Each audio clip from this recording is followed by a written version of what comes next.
In America, we're taught that God is with our military, that we are watched over in wars and He's on our side. Does God desire us to shed blood in His name, or does He want us to love one another? In the Old Testament, we see God command His people to go to war.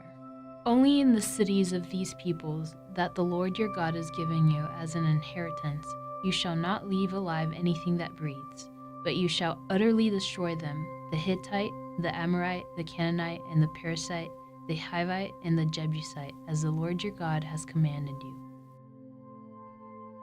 What are we supposed to make of God in the Old Testament who commands His people to go to war? God has used wars to show us our flaws and correct the world where He sees fit. But why is there war? How can we as humans understand why God would allow war?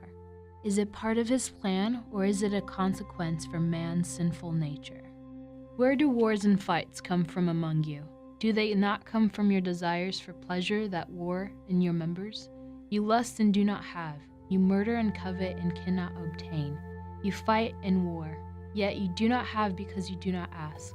James 4:1-2. Jesus in the New Testament speaks of peace and how we must treat our enemies. He said, "But love your enemies, do good to them, and lead to them, expecting nothing in return. Then your reward will be great, and you will be sons of the Most High, for He is kind to the ungrateful and wicked." Luke 6:35. In Revelations, Jesus is shown as a conquering lion and the lamb that was slain. How do we reconcile these two images of Jesus?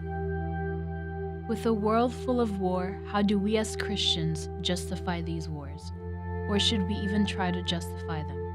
Wars can be used for good through God, but our sinful nature makes us lust and desire to wars for unjust reasons. There will always be war, but there will always be hope.